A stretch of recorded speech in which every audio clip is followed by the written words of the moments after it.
Hey, what's up, everyone? It's Sunday night, and we are at Bat City Comic Professionals here to tell you all about this week's small press and indie releases as we wind down your weekend.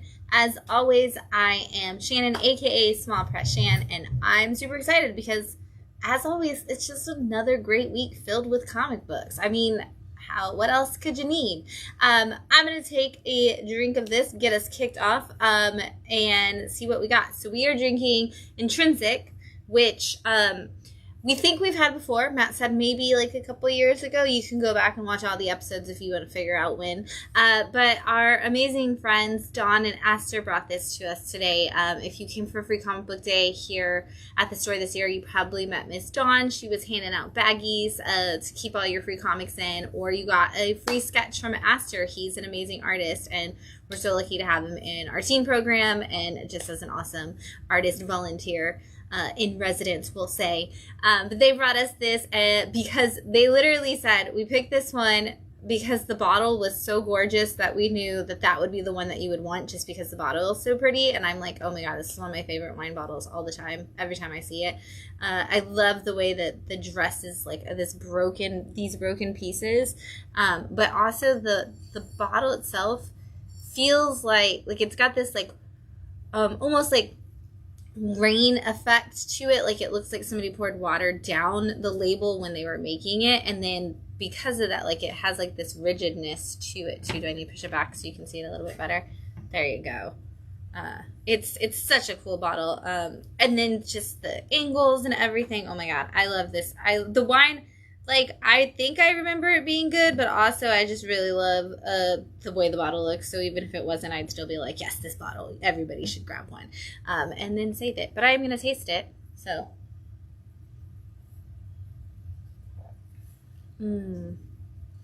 I love a wine that doesn't have a sugar fruit taste to start off with.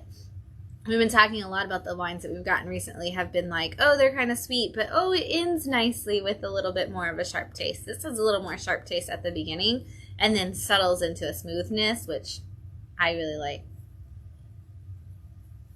And it is a Cab Sav, and it's a Columbia Valley Cab Sav, and I love that their thing is that like the whole, I always love what the labels say about them. This one says, street art bears an uncanny resemblance to winemaking for both the environment affects the final art, resulting in a collaboration between artist and landscape. And I think that's such a cool way to describe wine, but obviously also street art. And I love that this looks like some really cool street art that we would see probably somewhere near a winery. So if you haven't tried it, it's Intrinsic. They have it pretty much everywhere you can buy wine. So check it out. I'm going to slide it over here, and we're going to talk about some stuff going on. So once again, a reminder that this Saturday night, coming up, sorry, that was way too close. This Saturday night coming up, July 15th, is Bat City night at the Bradenton Marauders. So if you haven't been to a Marauders game, they are the farm team for the Pittsburgh Pirates. And this Saturday, you can buy your tickets. There's a QR code on these flyers that you can get in the store, or you can go to our Facebook page or anywhere that you can access our events, and you can actually get that QR code. And if you buy tickets through the link, it's $15, but that gets you admission to the game, plus a hat, plus a concession coupon for a Pepsi product at the concession stand.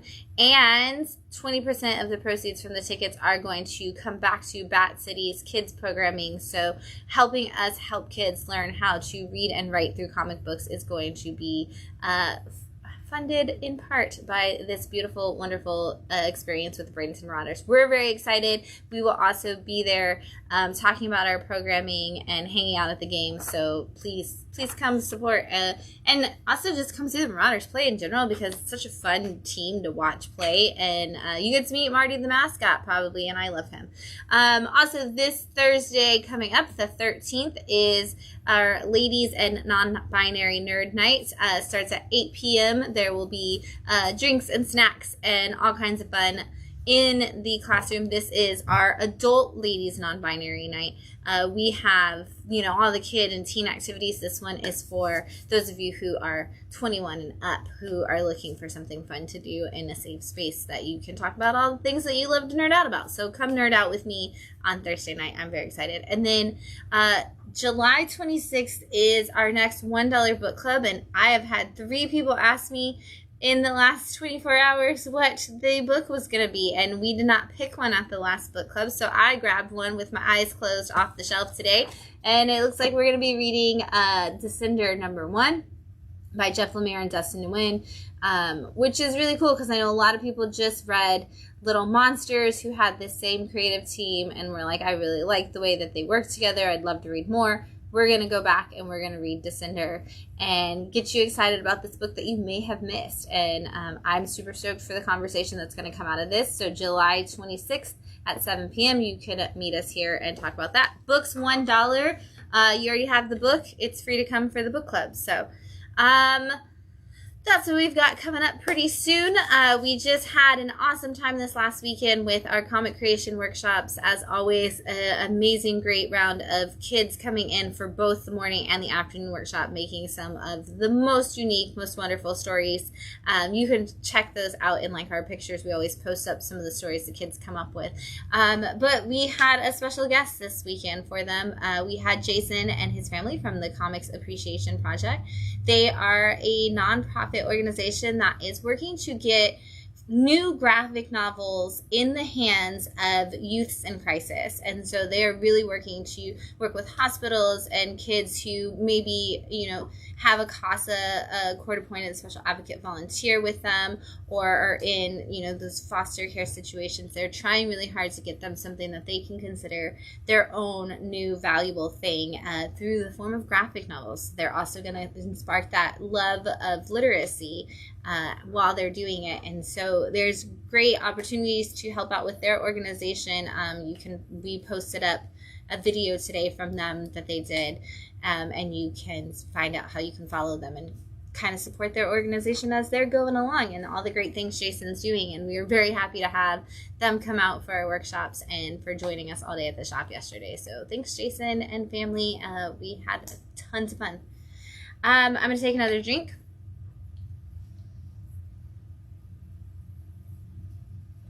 And then I'm going to dive into some comics. I got my Jaws shirt on because it's officially Shark Week. And I like to say it should be called Reading is Jawsome Week. So it's reading week. Another reason to be excited about reading. So since I am so excited about reading, let's talk about some comic books. Up first, we have Grimm issue 11 from Boom Studios and Tampa resident Stephanie Phillips. I just love that this is pretty close to home. If you have not been reading Grimm, yes, there is a volume 1 that you can go back and grab and kind of catch up on that. And then we are getting close to the end of this volume 2. But this is the story of a girl named Jessica who is a Grim Reaper. And she finds out one day on her very first page of her first issue that if a human sees you, bad things happen, because one sees her and they steal her scythe, and now pun fully intended, all hell has broken loose. And we have come to the point now where we have learned some really special things about Jessica and how she connects to everything in the afterlife. And we have learned that there's a great big war coming for the underworld, and Jessica's kind of all at the center of it, and whether or not she's going to be the destruction or the sustaining of the afterlife is going to be a big part of where we go. And we kind of just keep getting further and further away from a solution, which I love, because we're seeing a lot of character growth from not only her, but her friends that she has been traveling with, and all the different characters. And we're starting to see in this particular issue, even the bad guys starting to learn maybe the things that they believe aren't necessarily the right way to do things. And so we're starting to get some big arc development, and I can't wait to see what's going to come in Act 3 as we enter into that next trade paperback. Up next, Once Upon a Time at the End of the World, issue 7, also from Boom Studios. And this has been one of my favorite books on the shelf. It's absolutely been gorgeous the whole time. Jason Aaron is doing such an amazing job, and this is book 2 of the story. So once again, there is a trade paperback for volume 1, but in this new issue, or this new volume, we've actually switched artists. So Lila Del Duca is our artist on this book now, and this is the story of, in fact, the end of the world, and it stars one woman who has been trained as a ranger who's supposed to be able to travel through the apocalypse and get everything that, you know, you would need to survive in the desert wastelands. And she ends up coming across a boy who has no experience surviving in the outside world, but is a really great inventor. And in volume 1, they teamed up, and they've kind of developed this great relationship over the course of the last volume. And in this volume, it's been about whether or not they can learn to live and not just survive in this wasteland. And we're kind of seeing a fast forward to the future of everything that they created and all of the people that they are going to lead to it. And there's just this beautiful scene where it's going back and forth of like when they first get to the place that they think they can build as like an oasis for everybody else. And I'm going to just everything else as a spoiler. There's this beautiful scene where they first get to the place, and it's like a flashback, which would have been our real time if we would have kept going directly from the previous volume. And they just have this conversation of like, can this be what we want it to be? And if we can make this thing into what we want it to be, like, what does that say about us? Like, are we the people? Do we have the ability to do it? And it's just one of those moments where you have to stop and pause and think, like, if you've ever had a goal and something you wanted to do, did you talk yourself out of it? Or did you give yourself that moment of, maybe I can do it, and look at what I am starting with. This is how I envision it, and this is how it's going. And then they have this moment where they fast to like the now, and they're like, look at the thing that we did. And I think that as humans on this world, that we should spend a lot more time thinking, yes, we can do this, and these are all the ways we could do it, and this is the great imagination scape that I could build this in, and then taking that time to stop and say, hey, maybe we're not all the way there yet, but we got to this point, and look at everything we did and where we came from. And I think Jason Aaron really wrote that in there very, very well in that issue. By the Horns, Dark Earth, issue 10 from Scout Comics. If you have been following along with By the Earth, you know that, By the Horns, sorry, Dark Earth. You know that this has been a crazy outlandish story the whole time, and yet feels like your perfect fantasy story balance. But this is about a girl named Elodie who, in volume 1 of the story, was very against unicorns and very against magic and things like that, and her village was in trouble, so she went out to kind of fight for herself. She really just wanted to destroy all unicorns because she believed a unicorn killed her partner. And now she has since then realized that magic isn't bad necessarily, but there are people who wield it and wield it wrongly, and she destroyed an evil sorceress, and now that magic seems to be completely gone, a lot of bad things are happening, and they don't have any way to fix them because they don't have any magic. And so she has been on the hunt to find pure magic and magic that can be used for good. And at the same time, we've got another group of people who don't want her to be the one to find it because they think she will use it for nefarious purposes because she destroyed everybody previously. And so they have been hunting her down and trying to beat her to this moment. But in this issue, we get to a place where almost feels like if you found the Library of Alexandria, what it would be like, how magical and wonderful it would be. And she gets there, and we may have, in fact, found some pure magic, but whether or not anybody can access it, it's another story. So grab by the horns. Ooh, Billy says Dr. Stephanie Phillips. Yes. Oh, I love Stephanie Phillips so much. Sorry, let's cheer for Stephanie at all times. Up next, Love Everlasting from issue 9 from Image Comics and Tom King. And the million time over Eisner nominated Tom King, I should say. I just sold somebody issue 1 of this book today. I'm so excited to put that in the hand of a new person because this is another one of those books that I absolutely adore on the shelf. And yet when issue 1 came out, I was like, I have no idea what we're doing with this book. So this is a story of a woman who falls in love. And she basically, every time she gets to the point where she's like, I'm absolutely in love with you, I want to live the rest of my life with you, she dies, and she wakes up inside of a completely different love story. And we're basically living these perfect romance novels, scenarios over and over again, different kinds, and every time she gets to that perfect moment, she wakes up and finds herself in a different one after dying. But this entire second arc that we've been in, she has been in one story. And the thing is that she's like, I feel like I'm too cool for love. I feel like I'm not in love with this person. Like, this can't be what love is. It's so mundane and blah. And all we do is just live our lives together. And I don't want this to be what love is. And this issue leads her to the point where her husband is old and dying, and she has lived this life with him, which is all in the same year. Like, the time still doesn't change. But she's lived this whole life with him, and now he's dying, and she's kind of having to come to terms with what that means to her. And she's never gone this far in a relationship. And so she's like, am I feeling this the way that I need to feel it? And she has some big moments of truth for herself about what love is and how she feels about her husband in this issue. And I, once again, have no idea where Tom King is going with this. At the end of volume 1, I was like, oh, he gave us a teaser, and I think I know what this story is about and where we're going to wrap up. And then he made this whole second arc, and I'm like, all right, I don't know what you're doing, Tom King, but I'm going to go with you no matter what. So keep going, wherever that is. Popping back into some fantasy, we've got Eternus issue 5 from Scout Comics. This is actually, we just had issue 4 like 2 weeks ago, so I feel like I just told you what this book is about. But this is the story of the gods. We'll argue whether they're Greek or Roman because they use Greek names for the gods but speak in Latin, so we're gonna argue that.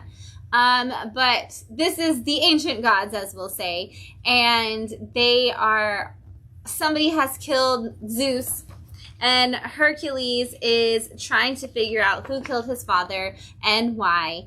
And he's been on this mission, and he's figured it out or so he thinks, at the end of the last issue. And in this issue, he comes face to face with more problems and less solutions, and he's got a couple different ways that he can get out of this, but it's Hercules, and I can never say that he has made a good decision in his life.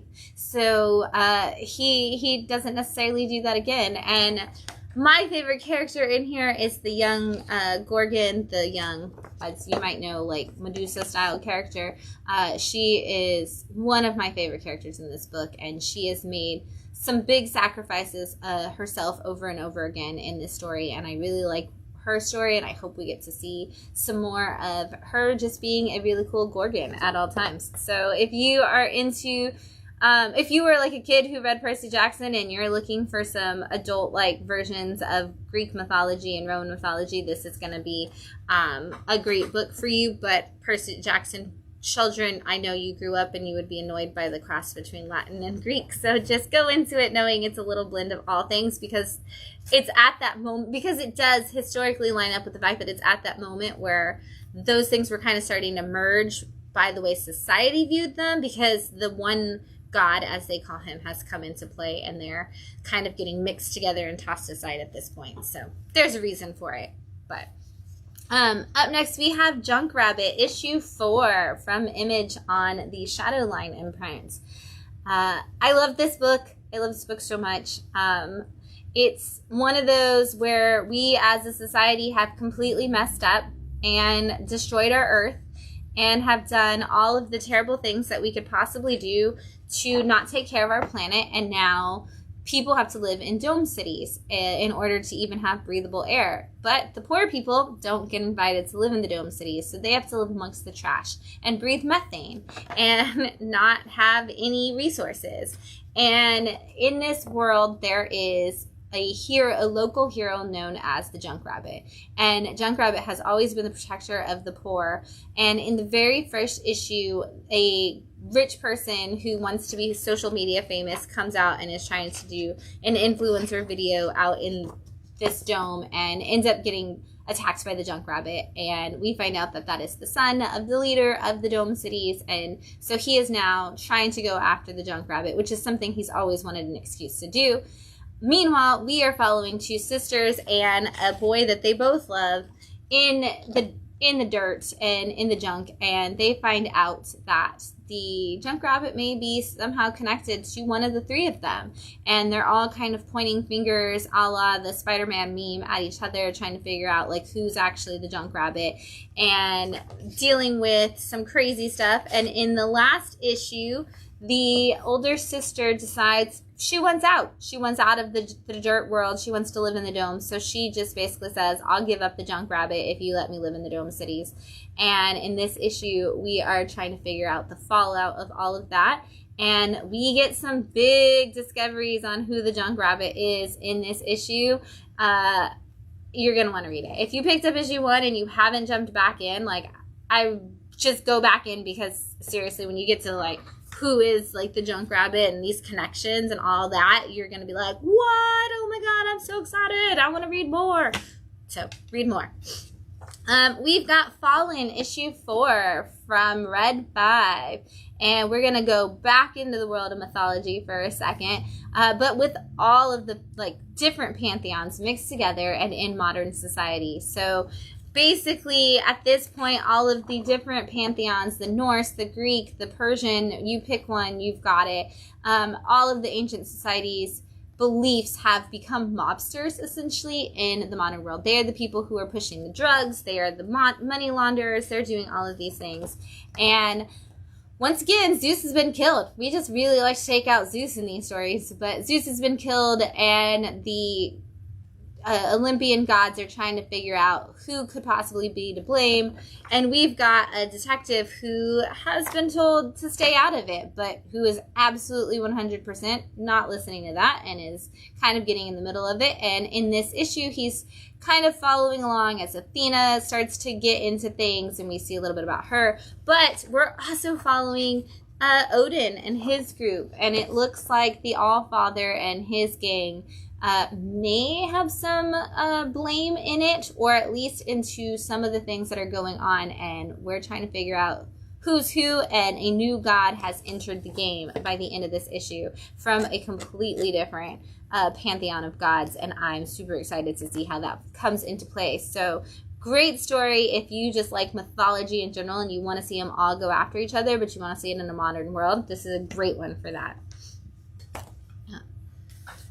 Pop Scars, issue 4 from Sumerian. This is one of those where I have to be really careful about which pages I show, because we had some major murders going on in some dastardly places. We'll say that.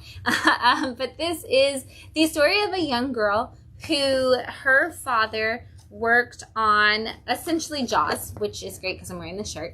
But he worked on a movie franchise much like Jaws, and he was just a terrible, bad person. And now that movie is getting remade, and it's being remade by one of the guys who was a part of the production crew, like the partner, I guess, the co-producer. And they've written the other dude out, and so there is this whole Ocean's 11 style setup of a bunch of people who are like angry about not being invited back to the production, going after the people from the new production, like the old Hollywood starlet who's mad that she wasn't cast for any kind of role just because she's old now. And, you know, the producers and the directors and the writers and all these people who are just connected to it. And they're all going after the new crew through drugs and alcohol and maybe some murder. And things get crazy towards the end of the last issue.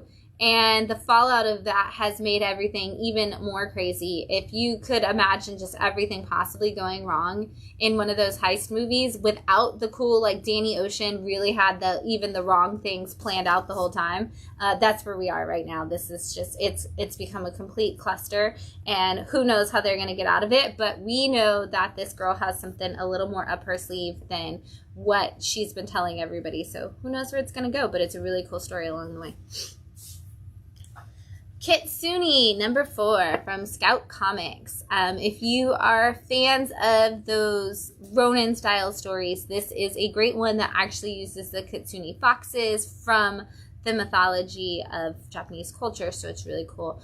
But this is the story of a fox who has become a Ronin, and he travels with a large bird who is his partner, and they very much feel like the two guys from Rogue One, the Star Wars movie, because he is blind and his friend is like overly into weapons, and so they kind of have that same like I am one with the Force is with me kind of mentality. But in this story, they have been constantly on different missions, and they have been recruited to come back to the Kitsune's hometown, and he is now working for the leader there to solve some problems, and it's not what he thinks it is, and as much as he knows to not trust anybody, he's kind of gonna get tangled up in some stuff that's really not where he wants to be. And in this particular issue, we finally learn this backstory that he's been hinting at the whole time, where he said that the things that he's done in his past are what made him a bad person and why he needed to go off on his own self-discovery mission and kind of leave home. And we figure out what, or shall I say who it is that he's kind of been running from this whole time. And it's really great growth for him, and also like kind of a really big for a reader, like these are all the flaws of your character immediately, and such a great story, and I can't wait to see how they unravel that a little bit more in the next one. No One, issue 4 from Image Comics and your Massiveverse imprint, which is your Radiant Black, Rogue Sun, Dead Lucky, Radiant Pink, Radiant Red, oh my gosh, there's so many. Supermassive, which is your crossover. So the universe sounds like it's getting big, and I will always preface it with this. People say, I'm overwhelmed, I wanted to do Radiant Black, but it's too late, or I don't want to get No One because I didn't read anything Radiant Black. Here's the thing you need to know. The whole point of the Massiverse is that none of it connects except for in Supermassives. And so those one summer crossover event, which is one issue, that's the only one you have to buy. Those are the only times that they majorly connect. The only ones that kind of connect throughout that are the Radiants. So like in Radiant Pink, she's like, oh, I've met Radiant Black before. And then you see her talk to Marshall from Radiant Black, like in one scene of one issue, and that's it. Otherwise, you don't ever have to know anything about any of the other ones, so you don't have to get into it. And this is probably the most disassociated of all of them. So it's the best one to jump into if you don't want to have to go back. But this is the story of No One, who is a vigilante or a murderer. We don't really know. We're actually still trying to figure that out. And it follows a couple different people. It follows in an older police officer who's a retired chief, kind of has Commissioner Gordon feel, and he is dealing with the fact that one of his sons is not alive anymore, and one of his sons might be the murderer that everybody's looking for. And he's not really sure. And so he's having to investigate all of these different things on his own as a non-police officer. And at the same time, we've got a journalist who is running a podcast about all of her work and is trying to solve the case of who is No One and put it all together.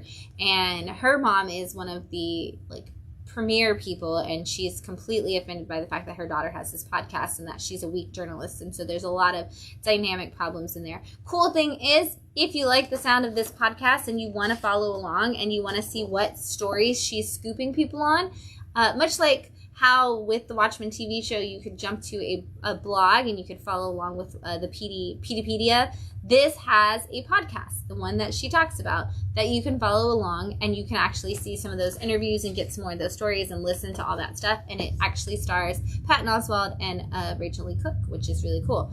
And so it kind of just explores your story a little bit more and gives you some more depth. But this is a fantastic detective story in general. Like, I really am constantly like, ooh, I think I've got something, and then I realize I have absolutely nothing, and I don't know what's going on, and I was wrong. And so I love that. I want you to confuse me when you write a detective story. I want to think that I'm piecing it together only to be told that I'm in fact not. And this one does such a good job of that. And so grab that if you like those kinds of stories. And if you're a massive verse person, just grab it because it's massive verse. Next up, we have Nervous Rex, number 4 from It's Alive. This is reprints of old classic comics that have already existed for in the past and that you should check out. But this is a great way to do just that. And so I love these. These have the classic comic strip feel, but for adults to them. Rex is a T-Rex who has no spine. He is very, very weak-minded. His favorite thing is oatmeal. He loves to just cuddle. And his wife is that classic comic strip mean person who is like, you should be the T-Rex. You should be the king of everything. You should be brave and fierce, and you're not good enough, and like always yelling at him. And in this issue, he actually is going on an adventure to figure out why it is that he's so weak, and he meets a snail who thinks he's like a T-Rex, and they go back and like hypnotize both of them, like his snake friend hypnotizes both of them to see. And you can see the moment when the snail decided he needed to be brave, but it turns out that Rex has just always been soft and cuddly and wanting to have some oatmeal at any turn. His first thought was of oatmeal, and it's really cute. And then we get a couple more stories in here. One of them at the very back I like is them arguing over how the story is gonna end, and they're like, we can't go, we don't know where this is going, and they're like, well, I don't want to get involved in a story. I didn't want to be in a story anyway. And it's like, well, you don't have a choice. We live in a comic strip. We have to be in a story. And it's like, well, I don't want to be in a story. And then somebody comes from the other direction, is walking in the scene, and they're like, where did you come from? He's like, the end of the book. And they're like, how did it end? And he's like, there wasn't really anything going on. And so they kind of have this moment that maybe nothing happens at the end of the book because nothing ever really happened at the beginning of the book. So, maybe it's just a story about nothing. So really cute, a lot of fun. Not for kids, even though it is a T-Rex. They're only because it's all jokes about being married. Sometimes they're a little bit overly sexual. Sometimes there's some foul language in it. So don't give it to a kid, but if you're an adult who liked comic strips, this is a great one to read on your own.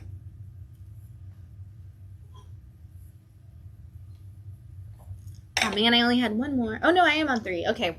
I was I wanted to get to a breaking point, and I am at 3s now. So we are at Survival, issue 3 from Dark Horse.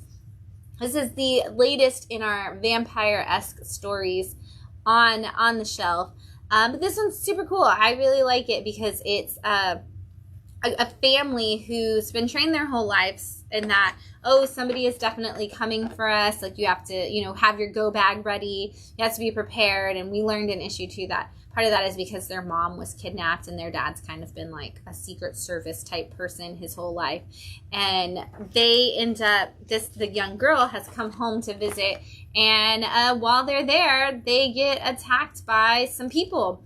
And they're like, oh, these are just, they're just people. They're attacking us. I don't know what they're into. I don't know why they're doing this, but we need to figure it out.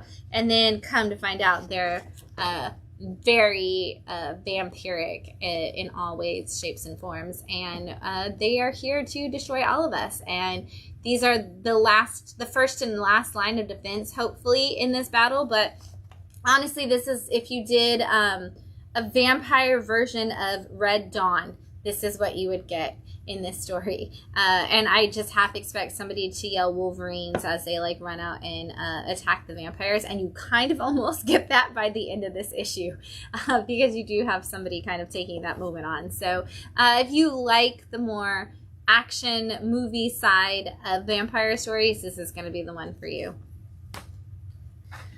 Here comes Calico, issue 3 from Sigma Comics. Important note before I even start this book, issue 1 of this is definitely mature and needs a trigger warning for anybody who has a problem with animal cruelty. The reason why they do that is the proceeds for this book do go to help protect animals and for animal adoption. And this hero, Calico, is trying to stop people from abusing animals. And so I'm going to see what I can show you. in this book. Oh, I can show you this page.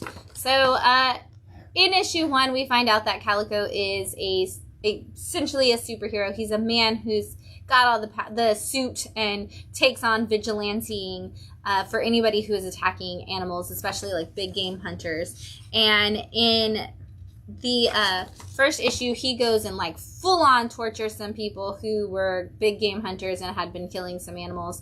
And now we heard him in issue 1 talk about how he like got some videos of somebody who's been really mean to animals, and they've been torturing animals and putting it online.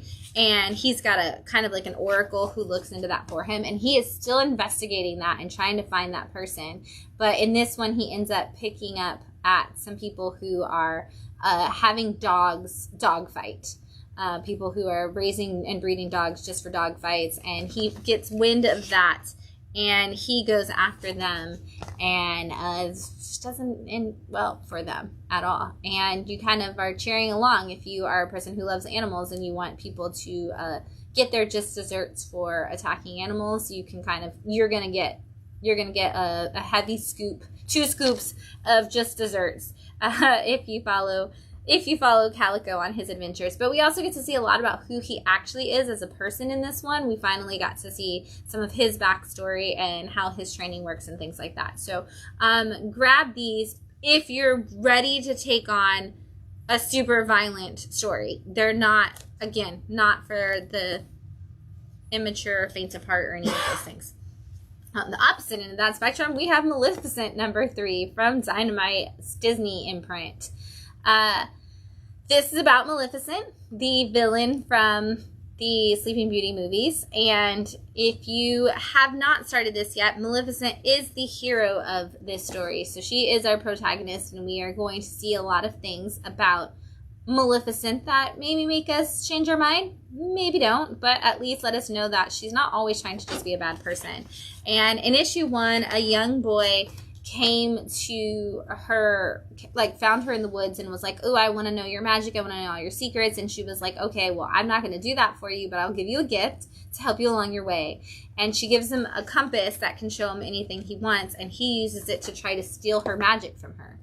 And so she Maleficents it and turns him into a fox. And he's like, if you want to be sly and cunning, then go about your day and be sly and cunning somewhere else. And his brother turns out to be the heir to the throne, and he comes looking for him in issue 2. And now Maleficent is dealing with this fallout of all of these royals in her business and kind of messing with things. And so in this issue, she sends her crow, who we've all seen with Maleficent since the movies, out to do some spy work for her. And so this is an entirely almost silent issue following the bird and his adventures and his recon that he does for Maleficent, which is really cool. A great way to share this with a younger reader. Honestly, this whole series has been really great. We read issue 1 with the Story Spelunkers, and so we had a couple of words that we were able to look up that challenged the Story Spelunking reading group, but also like gave us some really great conversation. So it's a good one for parents and kids to read together for sure, or just for people who are fans of the series. Exorcists Never Die, #3 from Madcave. This is about a couple who's not together anymore, but a couple of people who used to be a couple, I guess, who work together fighting for angels. And they kind of do all the angels' dirty work, essentially, to keep demons at bay. And in this series so far, I should say, they've been kind of fighting their way through the 7 deadly sins. Almost like they're going through the 7 circles of hell to do so. And in this issue, they are fighting gluttony. And I really like that. Instead of gluttony just being like, oh, I want to eat more. Oh, I need to eat. It's kind of gluttonous for fame and notoriety, and gluttony for people caring about what you do. And so we see the reason that they had a problem in their relationship. Because one of the guys the guy in the relationship is like, I hated that you never wanted, like everybody always gave you credit for everything, and I was working just as hard as you, and nobody ever gave me congratulations, and I was rising up through the ranks just as much as you were, and nobody ever gave me any credit, and I just want that. I want, and I need more of it. And so I love that that's how gluttony kind of possessed his mind, was the craving of more for themselves. And so these two have to kind of fight it out and learn to overcome those things together, and kind of learn to have a conversation about how they feel about these things. And so we get a little bit of growth in their relationship as friends and former partners, but also we get to see them fight gluttony in a really cool way, and we learn a little bit more about where these demons might be coming from in this issue. So can't wait to see what happens next. Murder Inc. Jagger Rose issue 3 from Dark Horse Comics, and this is Brian Michael Bendis returning to some of his more famous roles of his indie books that he's had in the past. And this is the story of Jagger Rose, who works as for a crime family. She works for the Dawn of her family as kind of an enforcer.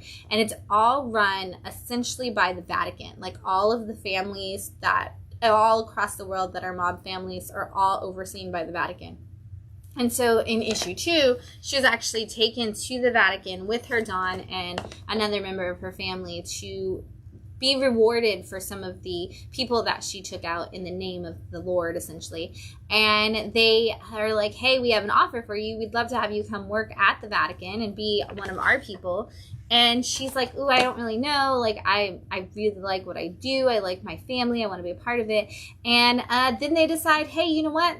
That's fine. We have another way of handling this. And by the end of issue 2, the Dawn of her family is no longer alive for reasons and issues that come up.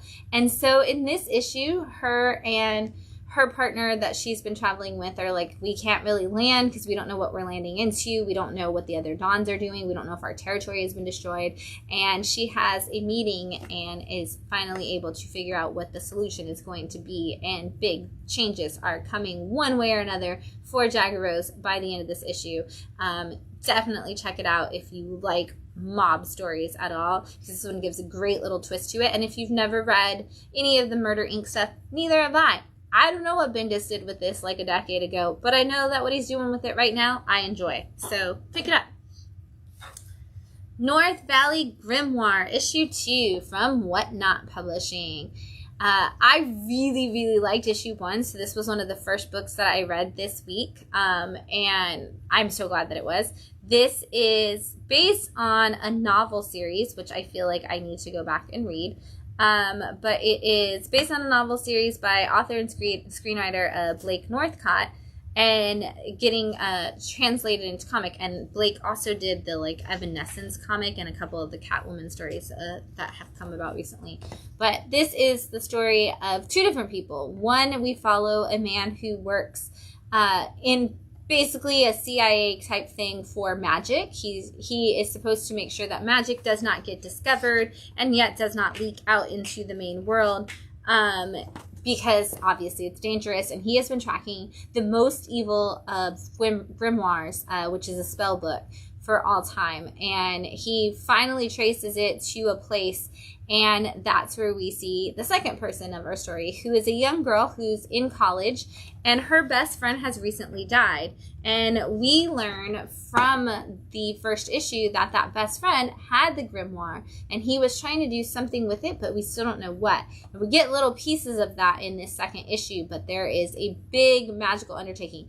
This is not a school for magic. This is a regular college, and so this girl has no idea why this book is in her room. She has no idea what it is, but suddenly she is responsible for this ultimate grimoire of magic and evil, and it's going to possibly consume her in ways she's not prepared for, but it's definitely going to lead her to somehow connect with the other character that we are following, and we're going to see a really big story unfold. I want to go read the novels now because I love this comic so much that I'm like, what are all of the pieces that we're not seeing that are in the novel? So that's what a good adaptation should do. If your adaptation doesn't make me want to go find the source material or the other versions of it, you miss too many pieces. And this does such a great job of making me want to go dive in somewhere to the other stuff as well.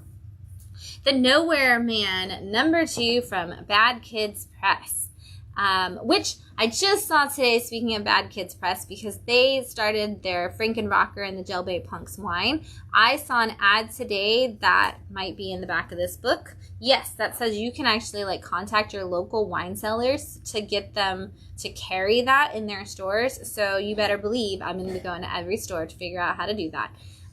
But Nowhere Man follows a guy who has a strenuous relationship with his dad, and he has just kind of been through a lot. And in issue 1, he wakes up and finds himself like in this wasteland that may or may not be the afterlife. He may or may not have like unalived himself, essentially. And he is like, I don't know where I am, but this city, it's very Twilight Zone-esque. Like he's in an empty city and in an empty world, and all the clues signify something to do with his dad and the possibilities of his dad being there. And then things just kind of get a little bit weirder. And issue 2 leads us even further into that weirdness as he starts to come across different people. He's kind of on his own in this place. There's like desert island type scenarios. There's those 3, like the 3 people that we just saw that were like, oh, we're being fattened up to be eaten. And they're like, you could just leave. And they're like, yes, but why would we do that? We could be eaten. And then you've got like this goddess who's appearing, and she's like, hey, I'm the one that eats people. But I'm like consuming their souls, and it's totally fine. Super strange. And yet super great, and all, you know, gonna have some heartfelt meaning at the end of it, as most Bad Kids Press books do. I can't wait to see what the point is, because this nowhere place that we are just keeps getting stranger and stranger, and I want to see how far you can take it. Honestly, like how weird can we make Nowhere before he has to like evaluate it in even more detail and figure it out? We're gonna find out, and it's gonna be fun. Beowulf, issue 2 from Comicsburg. This is a modern telling of Beowulf, and very much not in any of the crazy old English language that Beowulf is in. So for those of you who don't want to read that, don't worry, you're going to be fine. There's none of that in here. And we actually start with, in issue 1, we had a young girl who had a pet cat. And the cat just suddenly starts talking and is like, hey, I have to teleport to this other place because I have to go get this guy who's got to save the world. And she's like, you can talk? Who knew? And so they have now, at this point, kind of teleported 2 places. We're figuring out, like, what this bad guy is we're going to be up against. We have to actually put the guy who is going to be essentially our knight in shining armor. He has to go under and kind of relive those memories to figure it out. And while he's under, and we have all of these questions we could be asking, once again, the young girl, I love her. She's just like, so like, how long could you talk? And the cat's like, I could talk the whole time. And she's like, then why did you use your claws to scratch me whenever you didn't want to be pet? And he's like, well, you got the message, so I feel like it works, so I don't know why we're having this conversation. You do know that I said we have a guy here that has to save the entire world, and he's kind of like a lovable loser who's not going to do it, right? And she's like, yeah, but I'm still hung up on this talking thing. So she's great comic relief to this story, and of course, you've got this backstory of fighting a dragon and the experience the guy had in the past, which didn't go well. He didn't do a good job then either, and he doesn't seem like he's going to do a good job now, so I don't really have hope for a world as far as issue 2 is concerned, but I know that this cast of characters is going to figure it out because they're led by a cat, and I put my faith in cats anytime. So, but check it out, especially if you are fans of Beowulf. I think this will be a great way to do a compare and contrast of 2 different stories in the future. We've got The Edge, issue 2, also from Comicsburg. Very excited to have learned about these guys and all the stuff that they're doing coming out of Pittsburgh. We're really seeing that a lot in comics right now. Like, even No One is based in Pittsburgh. I feel like there's like 3 or 4 books right now based in Pittsburgh, and then we have all these. But The Edge is their superhero universe for Comicsburg. It's got a group of people who have superpowers who have kind of all been good guys, bad guys split apart. And in issue 1, we are following, I'm going to get his name so I don't get it wrong. We are following Super Steroid, the Edge. Okay, and then Revenant is the bad guy. So, and then he is trying to eliminate Richard Tartable. And we don't really know, honestly. Like, at the end of issue 1, I was like, all of these people could technically be the bad guy, and all of these people could technically be the good guy, but we're following, this one team that is trying to take down this guy, and we lost some players in our team in issue 1, and so the issue 2 starts out with us at a funeral, and Richard trying to put everything back together again and trying to figure out, like, who's going to be on the team, where the team's going to go, who's going to stick, and we lose one of the people very early on to anger and revenge, and we kind of see that coming to play really fast in this issue. One of our characters from our team gets kidnapped, and so they're all like, hey, we have to go and we have to save him. That's what we do. We stick together as a team, and it gets pretty brutal pretty fast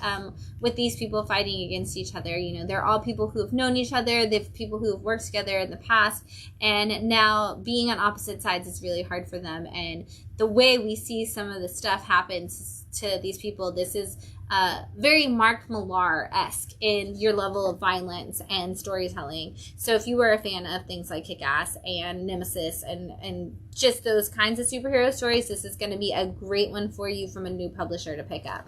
So, and you're only 2 issues in, so you can still jump in. King Kong, The Great War, issue 2 from Dynamite Comics.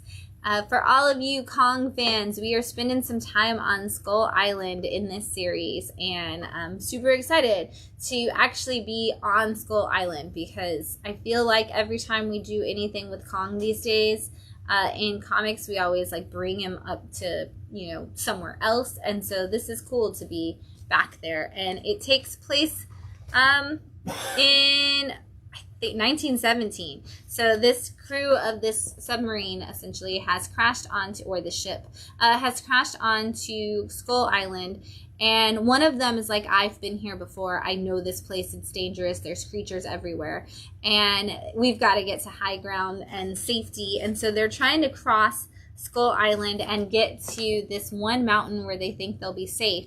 But if you've ever seen anything with Kong or the island, you know that there is no safe way to cross the island. And so they end up coming across some like raptor style dinosaurs. They come across big giant scorpion type creatures that live in the water, and of course the king of them all, Kong, is there in every issue, and he's kind of looming in the background still. We haven't necessarily had to face Kong head on just yet, but we are getting closer and closer each issue towards that battle with Kong, and I'm excited to see where it goes. You can always sell me on anything kaiju, and Kong is just, I want to hug King Kong. That's, I understand, is how you end up on top of the Empire State Building with Kong holding you like in his hand, is by like you started with hugging him. But I will hug King Kong someday. It'll happen. Up next, we have Fence Redemption, issue 2 from Boom and their Boombox imprint. So this is one of your young adult titles from Boom. If you are a fan of the anime Yuri on Ice or any of the sports anime, grab Fence, grab the first volume, grab this volume. I don't really care which volume you grab them all, because you're going to love it so much. And this volume picks up with the team trying to figure out, they're all at this place where they're going to be going against a bunch of the other teams, and it's supposed to be like one of those welcome sessions, like, oh, my fencing team is meeting your fencing team, and we're all going to talk about the invitationals and the things that we do, and it's just like a networking event for kids who fence.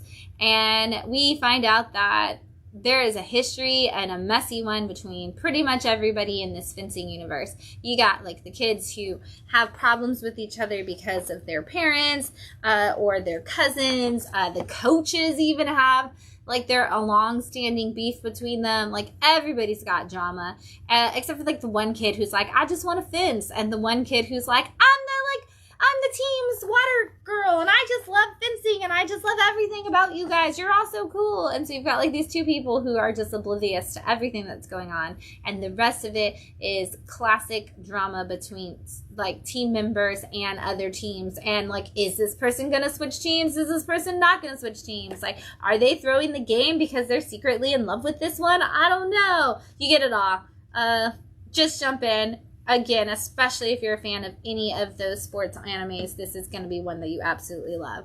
So, or manga, yes, absolutely. It's a manga plot. It is. It's a manga plot, completely, totally like Americanized in a full size comic. Also from Bad Kids Press this week is, I always get the G part of it wrong, Galactic Wrestling Federation. I always say Galaxy Wrestling Federation. I don't know, it's the same thing. But this is all about a man who is a wrestler whose dad was like the wrestler, and he passed away. Oh, this is Choo Choo, sorry. He passed away, and now this kid is like graphically in the first issue, and so now this guy's like, I have to come in here and I have to avenge my dad, but he's kind of like the screw up, and so nobody really believes he's gonna do it, and so at the same time he's like vying for that top spot in and of himself, and so we get to see his whole process of trying to prove to everybody that he's got what it takes and to battle all of these people, and he goes after the person who he believes is in his way first, which is a shark, and they are having their own wrestling match. We get to see one other match before, which I love because these are just the most absurd wrestling names, and then like the most absurd wrestling powers and additions to the thing. So I love how off the wall they can make this. I would expect nothing less from Bad Kids Press. I love this little guy. He's like, really like, I just want to be your partner. Let me be your buddy. And he's like, I don't want a partner. I don't want a buddy. I don't even like you. And he's like, well, let me do this. And we could do this. And we could do that. And he's like, no. And then the guy's like, you know what? I don't like you either. Why am I asking you this? And the guy's like, see, we agree. And he's like, we agree. We could be best friends. Like, it's so funny. And then I love this shot of like everybody in the arena, like yelling at him and booing him. But there's just this emotional understory of this guy who really just wants to not only like avenge his father, but also live up to the expectations his father had for him that he could never get to and never got to prove before he lost his father. And now he still has this like mother who's his manager who doesn't care about him. Great story. In once again the most like absurd humor kind of way. It's so great. Miskatonic High issue 2 from Advent Comics. This has been a long time coming. We read issue 1 when we were still in Austin, and I have been waiting to see if we were ever going to get an issue 2 or if it got canceled. So excited that it's finally here. This is the story of a bunch of teenagers who go to a high school based on very much in like a Lovecraftian realm. And in issue 1, they are supposed to help a woman clean out her basement, and they end up sucked back in time, essentially to like Alexandria in the library there. And they find out all these like magical spells and different things that they've heard about. And some stuff goes wrong, and they end up back in the now time, and they're like, hey, so all this stuff is real. We should investigate it some more. And they're kind of become like a ragtag group of people who are going to get involved in these things together. And in this issue, they are meeting up once again, and they end up falling into this hole in an orchard. And the young girl is like, Grandma, we fell in this hole. And she's like, that hole is full of rats. Don't go in there. And they're like, we have to because her friends fell down and we have to stop it. And she's like, well, let me get my stuff to take care of these rats. And you just think Grandma's kind of crazy for a little bit, and then you see some rats. And I don't want to show them to you because I don't want to ruin it. So, crazy underworld mess, like magical, weird stuff happens from then on. And, I mean, it's Lovecraftian. So there's monsters and there's creatures and everything is strange and unusual, but there's like a reason for it, and we're gonna keep exploring those as we follow these kids who go to school together. So check it out. All right, I'm about to go to some endings, so I'm gonna take another drink of this wine. We're drinking Intrinsic and its beautiful label. And this is a cab sab from the Columbia Valley.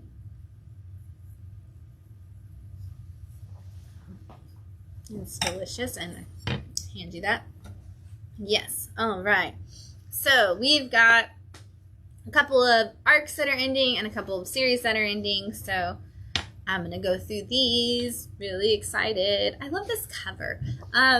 This is Phantom Road issue 5, and it's from Image Comics, and this is Jeff Lemire, not as a part of his Bone Orchard world. This is completely separate from all that. This is the story of a semi-truck driver who on his route runs into this woman and ends up having to give her a ride, and they end up in a weird parallel dimension where there's all these like I Am Legend style zombie creature type things, and they get recruited to carry some kind of a cargo, I guess is the word we're going to use for that, from one place to the other in this parallel dimension, but they keep hopping back and forth in like ours and the other one. They're getting chased by these creatures. All kinds of weird stuff is happening. Meanwhile, at the same time, this woman is, this detective is investigating what seems to be weird disturbances that align with the things that are happening in the parallel dimension but are happening in our world. And the more that she tries to look it up and get into it, the further into trouble she kind of gets. And in this one, there's this cute little bear mascot that just is meandering his way through this parallel dimension. And he's just so cute. He's in that like creepy animatronic, I'm going to kill you in your sleep kind of way. You know, it's a great story. I cannot wait to see what the point of all of this is from Jeff Lemire. His stories always end up with like being really creepy and then somehow heartfelt. So I really want to know where he's going. We got a little teaser of that before the end of this arc because we get to see a little bit of what the cargo might entail. But we still don't really know what that means. So I can't wait. Your arc is over. You can grab all the issues right now and catch up. You can wait probably 2 months for a trade paperback to come out. And then you know that next volume will probably start in this fall. All right, I'm going to do this like this because I don't have the non-explicit version of this cover, but we have I Hate This Place, issue 10 from Image Comics, Skybound imprint, and this is the last issue of I Hate This Place, and I'm very sad. I probably did not do a good job of just covering that, but we'll... Okay, I'm going to put it this way so you can see that it is I Hate This Place and kind of jump into this. This is the story of two women who are a couple, and they one of them inherits a ranch from her aunt, and she's like, okay, well, let's move out to this ranch. Let's start a new life and live our best life on this ranch. And guess what? That's not what happens. Turns out ranch curse filled with all kinds of evil. Anything evil you could imagine, and then some. Aliens, ghosts, giant spiders that yell help, so you'll go investigate them. Possibly the devil himself. There's a lot going on. And we go through all of that in volume 1 of this story. And then we find out that even with all of that crazy in the world, humans are still crazier, and they're still worse, and they get attacked by some family members from the other side of the family who just don't know when to quit, and now they're stuck trying to save the world from all of the above, and we get crazy upon crazy upon crazy with great like little tidbits of humor from Kyle Starks and just an absolutely great cast of characters. And this one wraps up in a really fun way. And if you haven't read it yet, you can grab a trade paperback. Totally forgot that was on there. Grab a trade paperback from the first volume, or you can grab single issues and catch up because this issue 10 is going to be the last one. So there you go. Sorry, Facebook, please don't take me off. It was already on like 4 other comic pages. I know, so it's just not big, trying, and you know we do our best. I can't. We do our best. I do my best. I'm sorry, guys. Also ending this week, Torrent issue 5 from Image Comics. I'm not gonna lie, I like posted about the ending of this book. I was so impressed with how we wrapped this one up. This was great. This is the story of a woman who is a superhero. And her husband and her son, in her regular life, like, she's always kept them separate from her superhero world. And in issue 1, a young guy who wants to be a superhero, just got his powers, is acting a fool, and comes in and, like, basically gets kidnapped and gives away all of the information he's figured out about her secret identity. And so in the very first issue, the bad guys come and blow up her house and kidnap her son and kill her husband and all of the stuff. And so she finds out her son, when she wakes up from being injured, she finds out her son is still alive, but she doesn't have her powers anymore. And she's like, I don't care. I'm going to turn into the Punisher, and I'm going to go after every single person that stands in my way until I get my son back. And so she's been on a hunt to destroy this bad guy for the last 5 issues and get her son back. And even when she you know, gets close to it, it's like, you know what, I'm not done until I'm done. And there is just a great wrap up to this, and I am not going to tell you what happens in the last half of this book because I love it so much. But I mean, seriously, she becomes like the Punisher. She even has like almost the same logo. Great book. If you are a fan, like I said, of those Mark Millar style, dark, gritty heroes who don't actually get better. You know, like, they don't redeem themselves. They kind of fall further into it, and there's not, like, the redemption is so mild that you're like, I don't really know if they came out a good person in the end. This is a really good look at those kinds of characters. Like, you went from ultimate hero to almost a villain to, like, anti-hero, maybe. Seriously, check out Torrent. Only 5 issues. You can pick them all up right now at your store and fall in love with this character and everything she's doing. Blood Tree, issue 6 from Image Comics. Image wrapping up all those titles this week. And this is Peter Tomasi doing a completely non-superhero related book, which I was really excited about.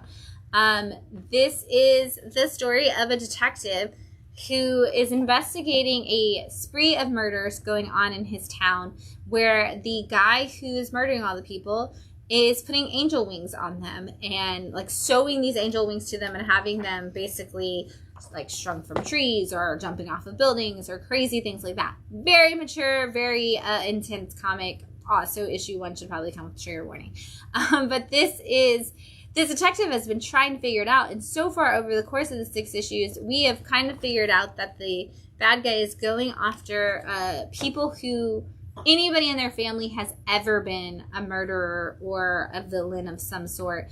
And it's so basically most everybody on the planet. Like, if you go through your back history of your entire family, somebody in your family has probably done something wrong at some point. My family came on the Mayflower. I can name lots of things that my family has done wrong over the course of time. And so it's like this guy is, like, going after people, and the detective doesn't really know how to solve it. And what I love is Peter Tomasi, who has written detective comics how many times? It's so good.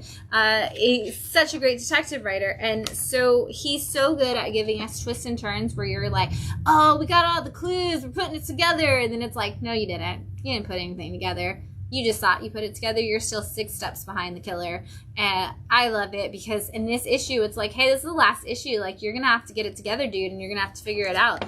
And it's a little bit thicker than usual, too, because it takes him a little bit. But we do get some really cool piecing it together, as well as some, like, battles for that final issue. And what a great ending it was.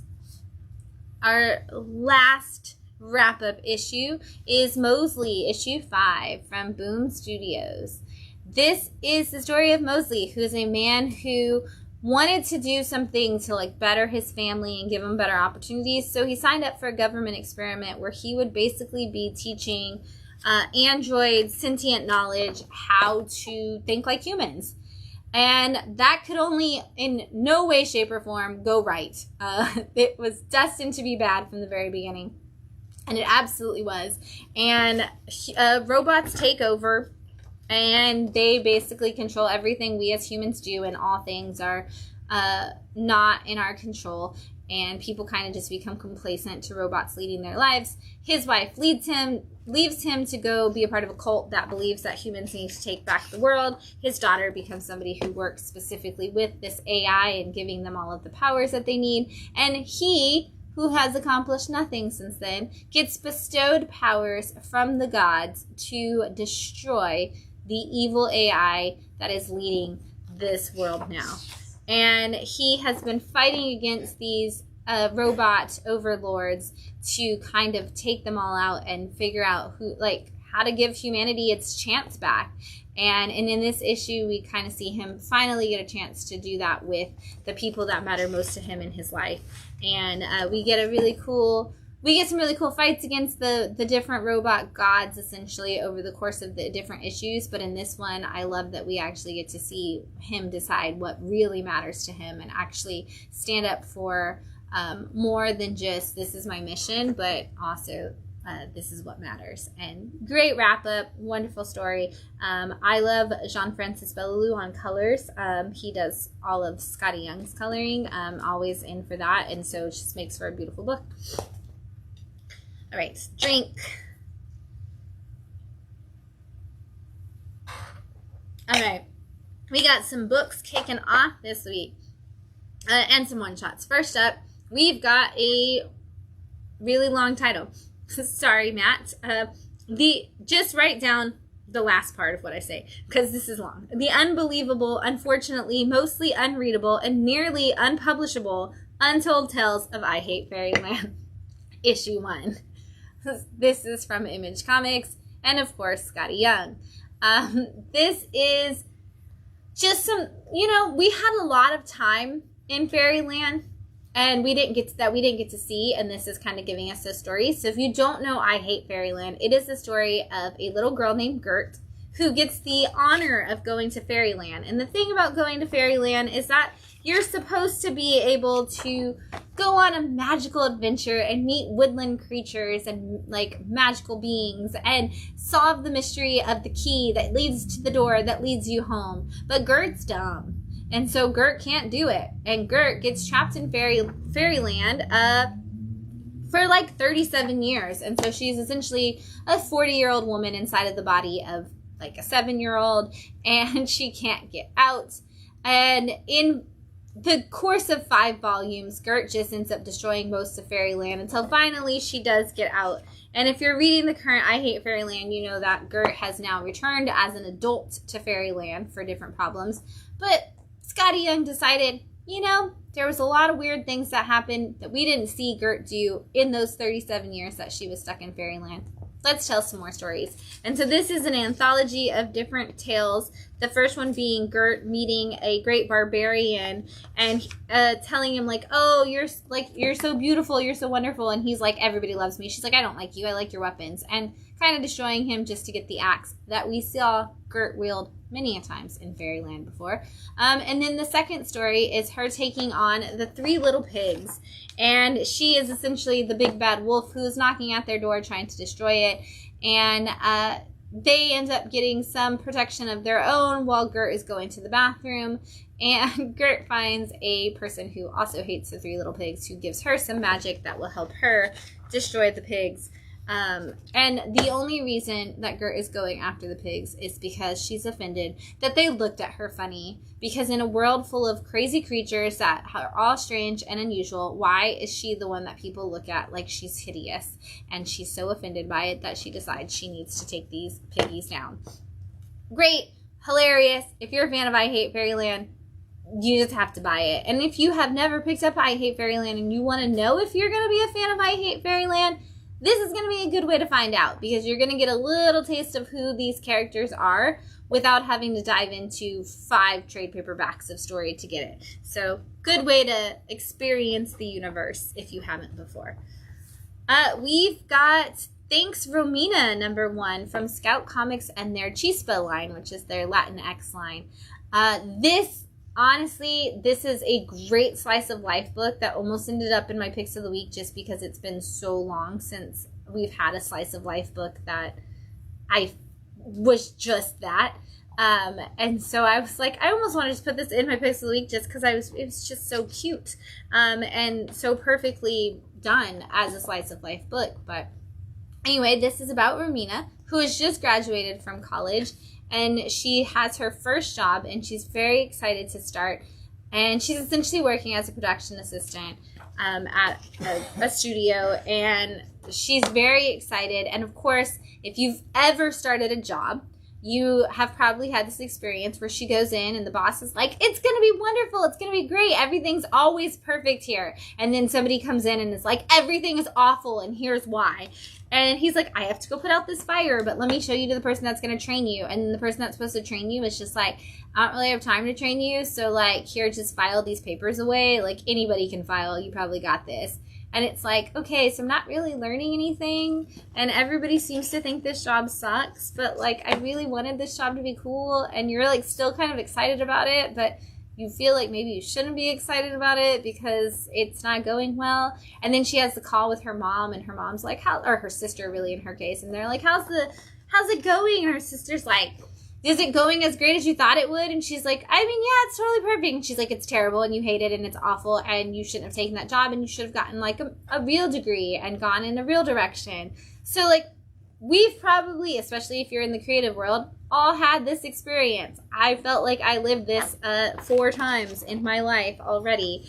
And it was so great to see this in comic form, because I totally identified with Romina immediately and was like, I really hope that this works out for her, because we all want to believe that crazy path that we chose is going to work and see it pull through. And she's already such a likable character, and there's people in her office that I'm like, oh my God, you're going to be this guy and you're going to be this guy. Like, I feel like I've already worked with all of them and know all of them perfectly well. And so I'm 100% sold on this book. This is going to be one of those books where it's going to move to the top of my list every time it comes in, because I love slice of life books. And again, I feel like we've kind of moved away from them for a minute. I feel like last year we had so many, and then we get this year and it just seems like we're like vampires and monsters and different like fantasy and sci-fi, and we kind of moved away from slice of life. And I'm glad we're getting one, and I hope we get to see some more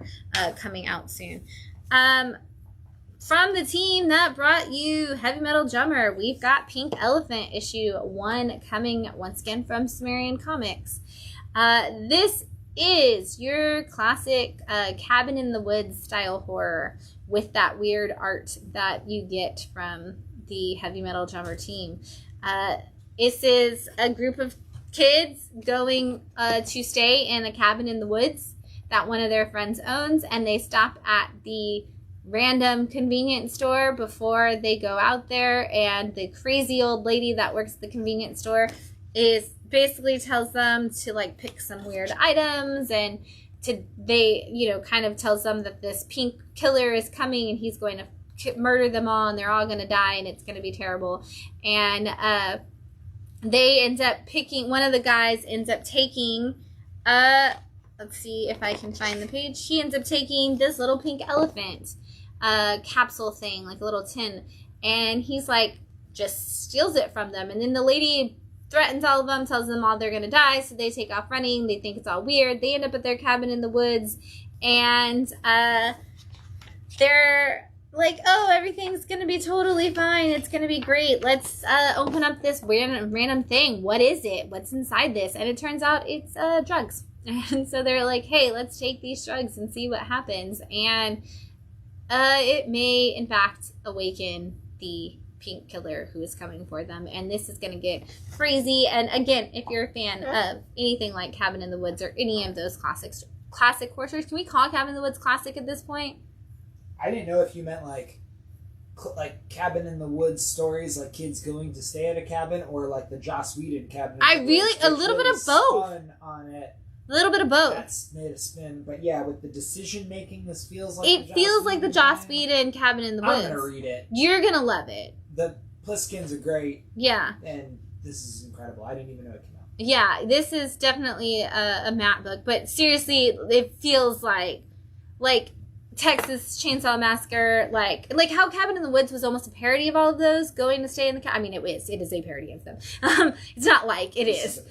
This is a parody of a parody of it, but almost kind of also trying to bring some of that actual horror back into it at the same time. So I'm just going to put this way. Yeah, hand it here. Yeah, so that you have it. All right, let's just keep getting weird with Weird Work issue 1 from Image Comics. And I was telling Matt earlier today that if Wednesday Phil would have been on this week's show, this would have probably been his pick of the week, probably along with Pink Elephant, because this has Shaky Kane on art, and we have seen a lot of Shaky Kane covers recently, but not so much a full interior of an ongoing series, so it's kind of exciting to see. This is a very strange book. There is kind of gives us it's weird. I have to be careful in the weirdest way in this book. Okay. Because it's all weird animals, but at the same time, strange things happen that don't need to be on camera. But this is the story of a woman named Lady Haste, who is basically the crime boss, and she is locked up finally, and because she gets locked up, everything gets haywire. There's nobody actually controlling all the crime in the city, and so we see a corrupt mayor. We see a bunch of the different crime families go under. We then see a man, a Detective Sauce is what his name is. And Detective Sauce is investigating 3 dead bodies that were found in a warehouse. And they lead him to be paired up with another woman who is just not somebody that he ever wanted to be paired up with. He doesn't really think that she knows what she's doing. She doesn't really think he knows what they're doing. He's doing. They end up, one of the people that was murdered is the assistant to a tech billionaire, and so they have to go and like investigate him, and they both kind of figure out that there's some big stuff that he's hiding, and there may be more connection points to what he's up to and these murders than anybody is letting on. And we're kind of going to see like where this leads and who's corrupt, because one of the people that was murdered was also Detective Sauce's partner prior to this woman, and so things are getting a little strange, and they get really, really strange. Again, we're kind of in this like animal world, but also not. Like some of them are people. It's all crazy. Use your imagination, and then get stranger than that, and you're gonna love it. We've got Betty and Veronica, Friends Forever, Beach Party one-shot. We always get a new one-shot for the new seasons from Archie Comics for each of the characters, and this is Betty and Veronica's. And it starts off with a tribute to Barbie and the Barbie movie that is coming up this summer, which I'm super excited about. Veronica books out I have to actually show the page. Veronica books out the Barbie Dream House. I don't know how she does it. You know, those lodges, they can make anything happen. But she books out the Barbie Dream House, is very excited, invites all her friends to it, and is telling everybody that she's got a secret surprise special guest. And a boy shows up to the event, and they just automatically assume that it's the actor that plays Ken, and they all start fawning over him and fighting over him as they do, only to figure out that he is not who they think he is.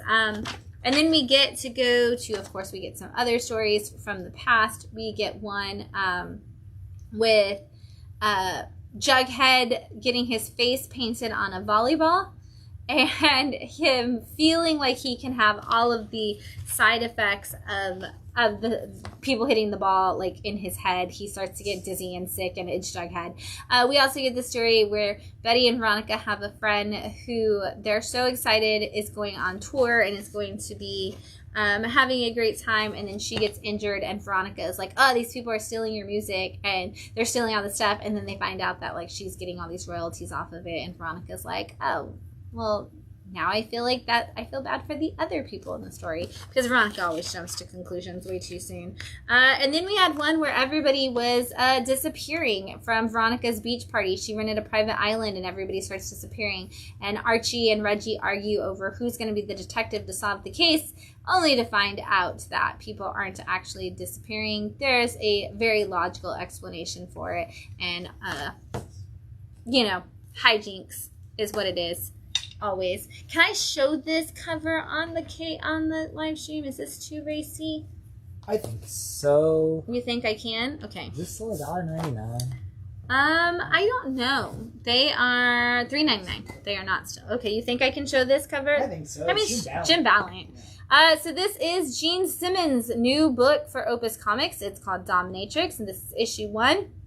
If you don't know Opus, they do most of our rock music comics right now as ongoings, like not trade paperback versions, and the Frank Frazetta books. So they have teamed up with Gene Simmons for this new story. Gene Simmons. Gene Simmons from Kiss. Yes, absolutely. That one I do know. I know I usually don't know. It to the audience who doesn't know. Well, and I appreciate that because usually I have no idea who the bands are that Opus picks for things. And so I'm like, oh, I know this one, guys. Don't worry. And if you're local to Bradenton, I just got the Escura calendar of events for this month. And there is a Kiss tribute band playing at Escura this month. So go check them out for sure. But this is the story about a dominatrix who is literally like, that's her, I'm just going to keep skipping pages.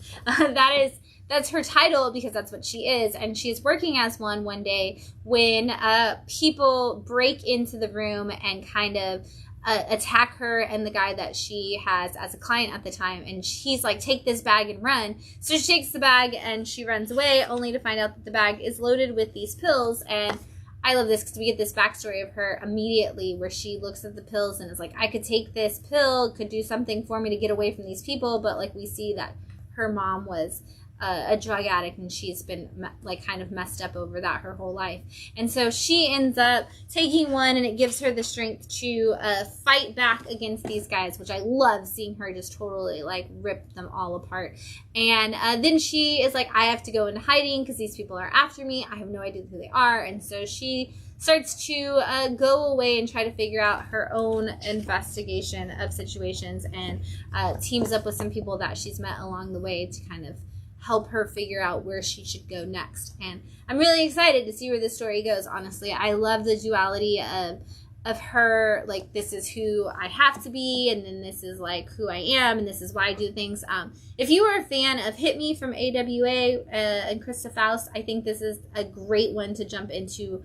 That's kind of very similar to that. So if you're looking for more stories like that, this is very, very much in that same vein. But this is going to be another great one from Opus of just some really cool story. So, Thorn, issue 1 from Advent Comics. And I love that they actually put issue 1 of 12. Nobody ever labels when something is a 12-part series. It's always like, oh, 1 of 4. Maybe you get 1 of 6s. But the fact that they labeled 1 of 12, I'm super excited about.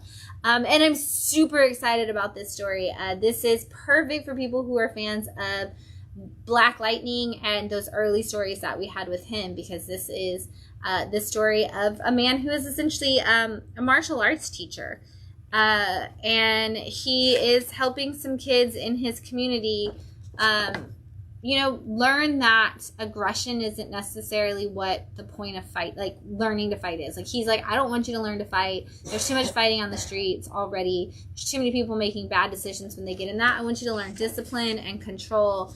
And I want you to learn how to handle yourself to protect yourself.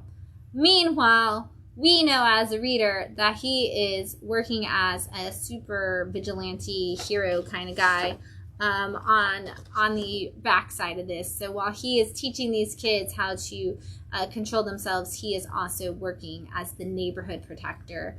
And I love that, because that was my favorite thing about Black Lightning, is that duality of a teacher trying to keep his community safe by day, educating them and helping them, make the right choices, but then at night, like, dealing with all the people who didn't make the right choices.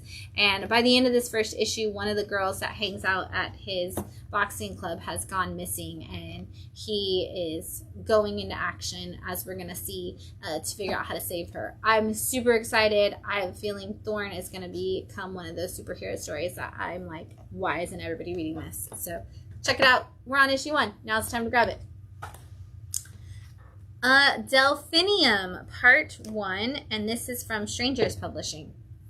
And this is about an astronaut named Briar Phlox who landed onto the planet Delphinium.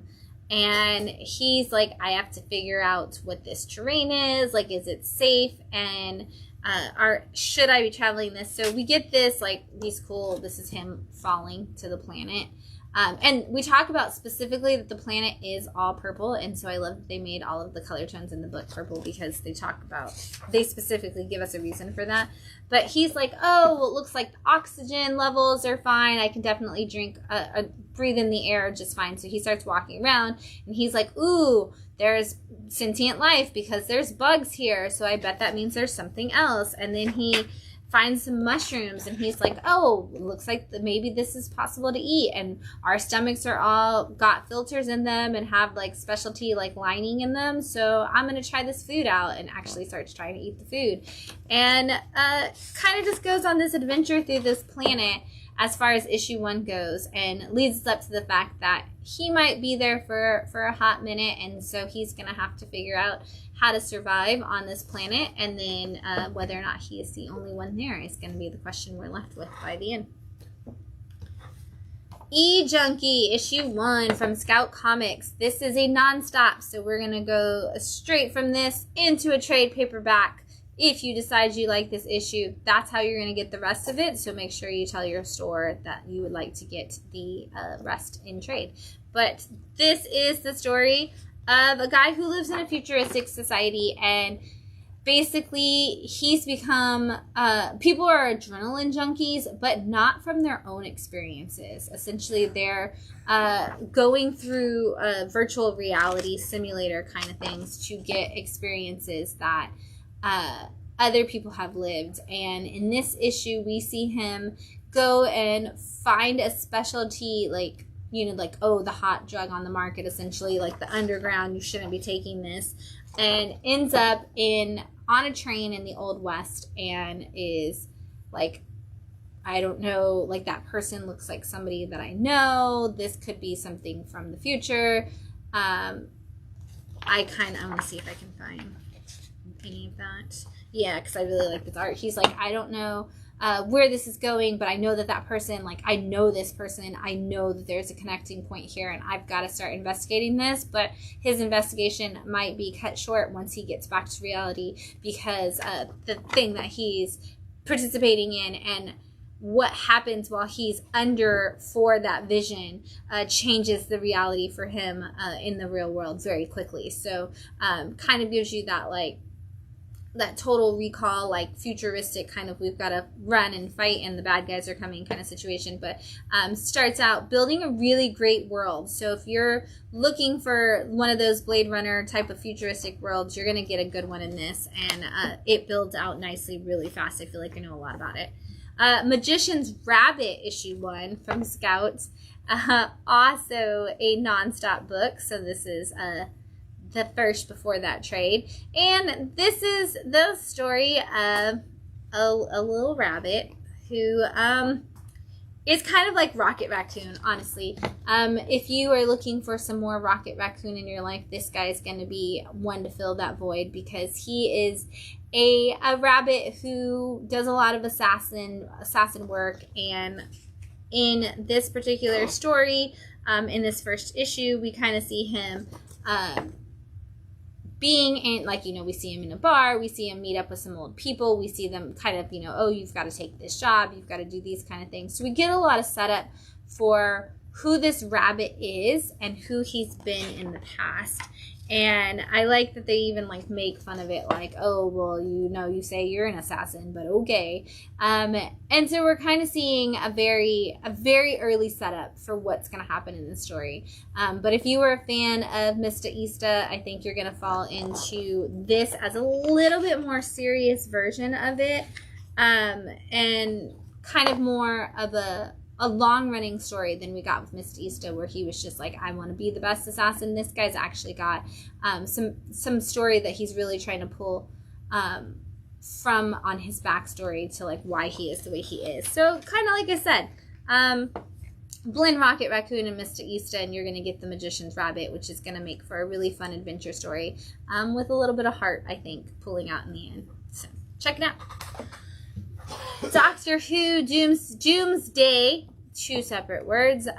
This is issue 1 from Titan Comics, who do all of your Doctor Who stories, and this is with your 12th Doctor, so your Peter Capaldi Doctor, for those of you who are Doctor Who fans. And honestly, we don't even see him in this book because this follows Missy, who is the Master, pretending to be the Doctor as she chases down Doom. And Doom is coming to destroy the world essentially in their way. And if you saw the series of Doctor Who when Capaldi was Doctor, you're going to see some things that definitely remind you of those different episodes. But Missy is pretending to be the Doctor so that she can discover what is actually happening with Doom and put it all together. I love it because she goes into places and she's like, I'm the Doctor because I do good things and I'm boring and you all love me for some strange reason. And then they're like, oh, you have to do this. I need you to fill out this paperwork. And she's like, paperwork? I am not the Doctor. I'm sorry. Nobody ever told me that was included with this. So I absolutely love Missy as a character. I read the entire thing in Michelle Gomez's voice because I love her as an actress. And just classic Doctor Who antics and storytelling for you right here. So check it out. If you are fans of Doctor Who, you definitely want to grab these Titan comics because they are perfectly aligned. Next up, we have Prometheus in Chains, issue 1 from Red 5 Comics. This is one of those books where I'm in based on the concept alone prior to even reading it. I was like, Prometheus in Chains, this is going to be a Frankenstein story, and I'm so excited. And this is essentially if Dr. Frankenstein was Mr. Freeze. And you blended those two concepts together, which for the first time in my life, I realized that's what Mr. Freeze was supposed to be when I read this book. I was like, why did I never put those two things together? But that's essentially what it is. Because this is Dr. Victor Frankenstein and Dr. Elizabeth Frankenstein are both brought to America to work on the Manhattan Project. And like Einstein and Oppenheimer and all of them are all here. And they're here and they're living their life in America and kind of just exploring all of the things that they can create. And Elizabeth is diagnosed with a disease and they tell Victor that it's terminal. And we're seeing all of this essentially in flashbacks because at this point when the story has started, we know that Elizabeth has already passed. And Victor is determined as he is reliving these moments to find a way to still save Elizabeth. And if we know one thing about Victor Frankenstein, it's that death has never stopped him before. I'm not going to show you. Yeah, I'll show you that. It's not what I thought it was.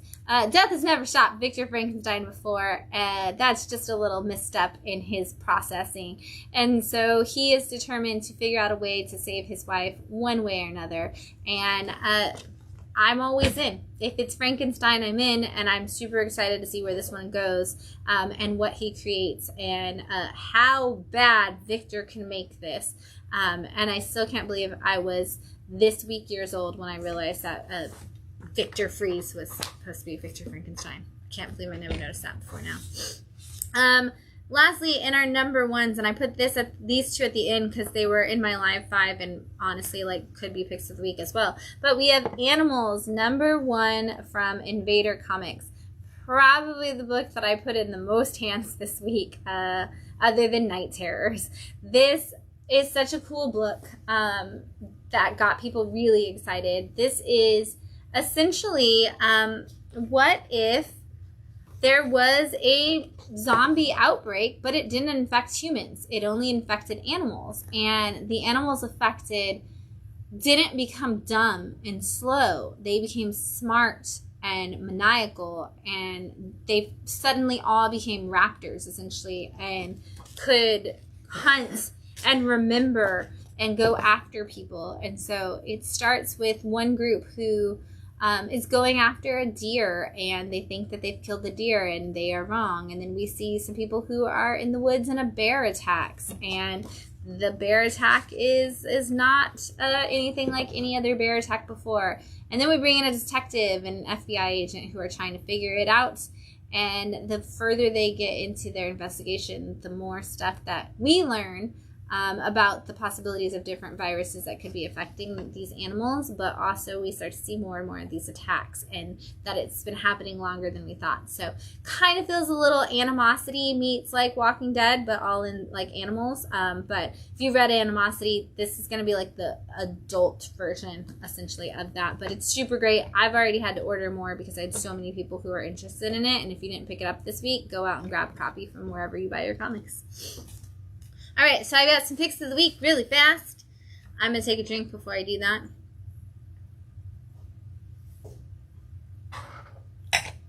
All right, up first, we have The End of Hairball, issue 4 from Dark Horse Comics. I love this book. I think every issue was in the picks of the week. It's so great. Anything with a cat, I'm into. But this is the story of a young girl who is adopted by a couple, and they are so happy to have her for about 5 minutes, and then they start being really angry and blaming her for everything. And the young girl brings in a stray cat, and the cat is like her only friend, and the cat starts making some really creepy things happen, and ends up that like people in her family start dying, and she ends up having to live with an aunt. Bad things start happening there. Long life of this story with this girl, and the whole time we've been listening to her basically tell this story to her therapist, and we figure out the history of cats and the way cats have always been kind of protectors of the people that they love, and how they do that, and basically how wonderful and amazing cats are, but also how dangerous they can be if you're on the wrong side of that. And in this issue, she has gone looking for her cat that she loves so much that she kind of sent away when she was younger, and finds it protecting a new girl who has an abusive boyfriend, and she and Bestie, her cat, take care of some things. And I love this book so much. It's wonderful, and if you didn't read it, go grab all 4 issues. If you can't get all 4 issues, a trade will probably be coming in the next couple of months, and you should definitely grab it when it does, because it was fantastic. Very great for people who are fans of Junji Ito's horror, because it does have a lot of those similar feels to it. And it's Matt Kent on writing, so it's great. Barnstormers, A Ballad of Love and Murder, issue 1 from Dark Horse Comics. This is Scott Snyder's new book. It's one of the Comixology originals that he did that then get pushed into print format, which I'm so excited about because this book was fantastic. And I know a lot of you at home also love this book this week, so I'm glad I get to share it with you. But if you are a fan of things like The Rocketeer, this is going to be a great series for you. I know we do have a new Rocketeer series coming out, but this will be another one to jump onto. And I love that classic like 1940s painting style that they went with for the art. Tula Latoy on art did a great job with that. But this is a story of a guy who wants to be the greatest barnstormer of all time. And a barnstormer is basically a pilot who flies from town to town and does stunts and gets money for like, oh, I'll take you up in my plane, we'll do some loop-de-loops, you pay me, I'll do some more stunts for your people, I'll fly over, everybody's happy, I get tips, I get money, you move on. Well, so he thinks he's set up a great time to do that, but it turns out that instead of flying over a town, he flies right into a wedding and completely destroys it. And the groom is very upset, and the bride is happy to have an excuse to run away. And so he finds the bride later that night at his plane waiting for him as he escapes. And so they end up on an adventure together. And they end up traveling to different places, and one of the places they go to is a party that she has been to before, that it happens once a month, and they meet the man who invented neon. And we see some things that we learn about the bride-to-be, and we see some things that we learn about our barnstormer, and that really change both of their characters immediately, and yet we know this is the Ballad of Love and Murder, and at the very beginning of the book, we are told that this is like the one happy moment, and all of this bad stuff is going to happen, and none of this bad stuff happens in this issue. So I know that we're coming up on it very soon, because this basically is 2 issues in one, as the Comixology reprints always are. it's going to be very Gatsby-esque in the end. Like, you know bad is coming and only bad can come out of it because we told you that at the very beginning, and you know that we're building towards it, but it's going to be this beautiful, fun story in between.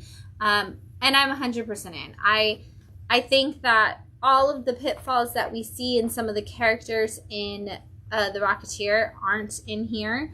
And we get to see a little bit more of the flaws have a meaning than we do a lot of times with those characters because they are iconic and they have set ways. It's just kind of like the fan fiction version of that. It's really good. And again, it looks like beautiful paintings. So check it out. Lastly, in Picks of the Week, there's no way this wouldn't have been in the Picks of the Week. W. Maxwell Prince and Martin Simmons have come together for a new book called Swan Songs, and this is issue 1 from Image Comics. W. Maxwell Prince, writer of Ice Cream Man, Martin Simmons, artist on Department of Truth. What a great team. Couldn't have imagined like that was ever going to happen, but I'm so glad it did. And this is the story of the end of the world. And we are following specifically one man, I should say, and his mother. And his mother is diagnosed with a terminal disease. She's going to die. But so is everybody else. Because there's a countdown clock, and it is very, very rapidly dropping. We are in the minutes, I guess I should say, until the world ends. 23 minutes, I believe it is, at the beginning of the book. And he's like, Mom, I want to make sure that like you end your life with everything you want. We've been reading Better Home and Gardens the whole time you've been in the hospital. There's one issue left. The drugstore clerk told me he had it. And she's like, that was 2 years ago before the world went to destruction. And he's like, I don't care. I'm going to make my way to this drugstore and I'm going to get this book for you, Mom. And so he's trying to cross through all of the world as the clock's ticking down, has to get there and back before time ends. And everybody's like, well, the world's going to end before you get back. Like, your mom's going to die. And he's like, well, my mom's going to die either way. Like, one way or another, I might as well try. We're all going to die. And things get crazy along the way. And the most Martin Simmons art style meets W. Maxwell Prince's existential dread. Put it all together. And you live in a dark, dreary world where you could be the only one holding on to your own hope. And you're the only one who can be responsible for that. And you have to make the choices that you're going to make and whether or not you're going to rise above what is actually happening. Meanwhile, I don't know where we're going. This is a new series. We get really, some crazy stuff happening. And we've got an end of the world. We've got a countdown. We've got things happening. I don't know what we're going to do. It's going to be dark. It's going to be wonderful. It's probably going to be in my Picks of the Week every issue that comes out. Let's just be real. This is going to be great. I'm excited. Pick it up. Also, you should always just pick up like a #1 from W. Maxwell Prince at all times, just because they're always good. We got some books in stock for you this week. We've got Tales from Nottingham, issue 5 from Madcave. We've got The Walking Dead Deluxe. We're on issue 66. These are the color reprints of the Walking Dead series, if you didn't know. Marvel Zero out this week. This is a reprint of all of the issues that they had for Free Comic Book Day this year. If you didn't get those, or if you want like a new cover of them, this is them. Now they're just not free. Peacemaker Tries Hard, issue 3. This is that movie variant cover for the Peacemaker comic. We've got Parker Girls, issue 8 from Terry Moore.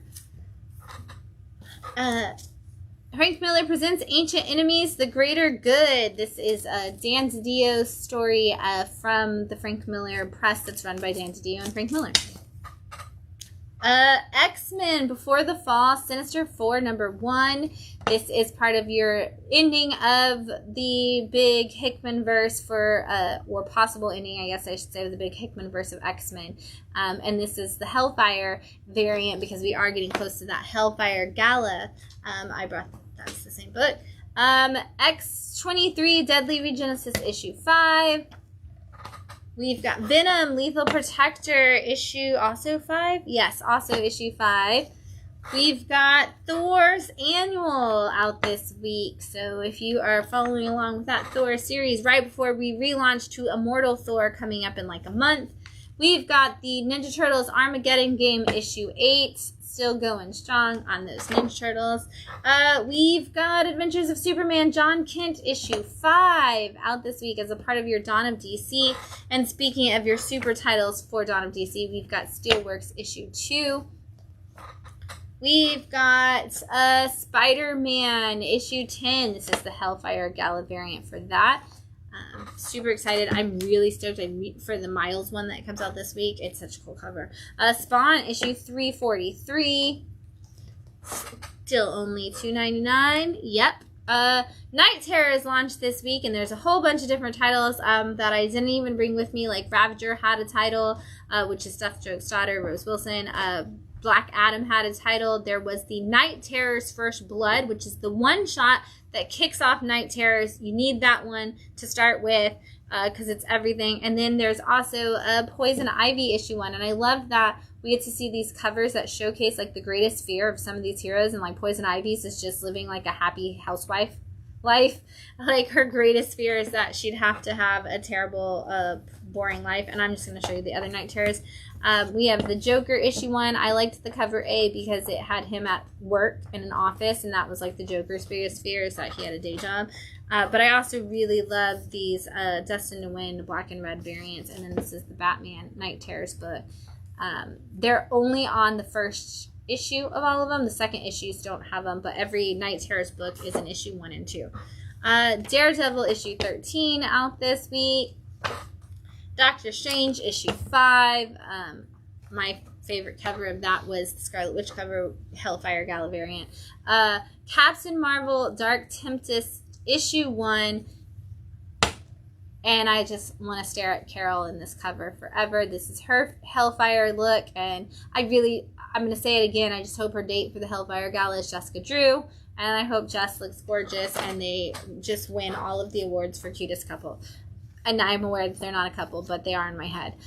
Alien issue 3. This is part of that relaunch for your 20th Century Fox, which is so funny because we were all like, oh, they're putting 20th Century Fox on there so that it won't connect to all the Marvel stuff. And then immediately afterwards, they announced that Predator and Wolverine are crossing over. So I know nothing. What do I know? I just read books.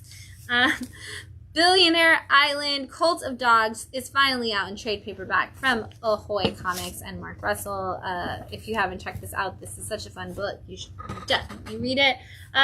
Trojan from Daniel Kraus and AWA. This is all about a girl who is living in a world where magical creatures exist, and she is trying to infiltrate a red room to stop that killing of magical creatures. All Against All, this is the complete set as well. This is about a science world, a science sci-fi story. In the future, aliens are trying to use the bodies of animals and people to try to have specimens essentially that they can use for fighting in a war, and they for the first time have a human, and so they're trying to figure out how to use that human as a way to battle. Merry-Go-Round, this is from Dark Horse. This is the winner of the 2021 Anderson Prize for Best Comic Book, and it's all about love triangles and relationships and how it kind of just feels like a merry-go-round, and that is also the same whole story. Night of the Ghoul from Scott Snyder and Francavilla. This is such a good book. All the issues in here, it's essentially 6 issues. Came out in 3 when it was released in paperback. But they're all oversized, so it's essentially the size of a 6-issue story about a guy who is trying to find one of those found footage films, like, oh, nobody should ever watch it. Because bad things happen, like a ghoul comes out of it and possesses your body and everybody will die. And what I loved about this is they show us the film in the comic. So essentially it's like, oh, now you're also cursed because you've seen it. So well done. I know you're taking that too. I missed it in single issues. I know, and so I'm so excited the trade's finally here so you can read it. This was one of my top 5 picks of the year last year. This is Crashing from IDW. This was such a beautiful story, all about a woman who was a doctor who also had a drug addiction, and she worked at a hospital that wasn't allowed to help superpowered people. And she did, in fact, help superpowered people. Her husband was the very person who was trying to pass laws to like keep superpowered people from being treated like regular humans.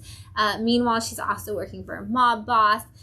All kinds of crazy drama, beautifully done. Another one of those where issue 3 of the book is enough to make you cry and one of the best stories. Should have been nominated for best single issue just for that issue 3, but also we should have seen some. I wish we would see some Eisner noms for this book because it was so good. Oh my god, and of course, I think possibly my favorite book of last year, Pink Lemonade from Oni Press. This is the entirety of the whole thing, all 6 issues. It's massive. I love it. I'm going to show you the inside because Nick Cagnetti did such a phenomenal job on art. This is the most optimistic book that I read last year, and that is one of those things. I love these like crazy spreads that he did. Such a great book. A woman wakes up, has no idea like who she is, and it's just like, I don't know who I want to be, like I don't know who I am. And she meets this family and they're like, oh well, maybe you're like the superhero that we loved, OJ bought. And she's like, look at him, he's this orange juice and he's so positive and wonderful. And so she decides to just be a good person, and that can make her a superhero. And she goes through all of these crazy wonderful adventures towards kind of bringing to life happiness and joy. And I love this book so much. I had subscribers as young as 6 years old picking this up, and all the way up to like 70 years old. Everybody loved this book that read it. It's fantastic. Again, was like my top pick of 2022. And I'm so happy to be able to throw it in everybody's hands now that it's in trade paperback form. So just expect that if you come in and you're like, what should I read, Shannon? This and Canto sit next to each other on a shelf, and you're going to get both of them thrown at you. Because I like books that make people happy, and both of those are the perfect example of great storytelling and great art and ultimate happiness through both of those. So read Pink Lemonade. It's amazing. And that's all I have for you. That's all the books. They all came out. They were fantastic. You should go to a comic book store and buy a copy of all of them and read them immediately. Because that's what it's all about, and we love comic books. And then you should come join us on Saturday night, if you're here in Bradenton, at the Marauders baseball game. If you buy a ticket from the link that is on our Facebook page in the event for Bat City Night at the Bradenton Marauders, you're going to get a ticket for $15 that comes with admission to the game, a free hat, and a concession coupon for a free soda, and 20% of that price will go back to Bat City's programs to teach kids reading and writing through comic books, and of course an exploration of their imagination. So come join us at the baseball game this weekend. We also have our ladies. We will also be closed. We will also be closed. I always forget to say that. Right. Yes, we will also be closed because Matt and I will be at the baseball game. So if you want to see us on Saturday, we will close probably around 4. So we'll be open 11 to 4 on Saturday, and then we're going to be heading out to the baseball game. After that, sorry. So come join us. Gates open at, I really need to cough now. Gates open at 5:30. Game starts at 6:30. I don't think I'm throwing out the first pitch. I've had like 12 people be like, oh, so that means y'all are throwing out the first pitch? I don't think so, guys. Just means we're going to be there, and it's going to be fun. But who knows? Anything can happen. So, yeah, join us for that. Also, we have our ladies and non-binary nerd night on Thursday this week, the 13th. It starts at 8 p.m. Come join me in the classroom for snacks and drinks if you are over 21. It's a 21 and up nerd night, so come join me for that. And then book club, like I said, is July 26th, and it's $1 book club because the book is $1, not because you have to pay $1 to come. And we will be reading Descender #1 from Jeff Lemire and Dustin Nguyen. That's all I got for you. Thank you again to Aster and Dawn for dropping off this bottle of wine for us. We hope that you enjoyed winding down your weekend with us. Happy reading, everybody. We'll see you this week. Bye.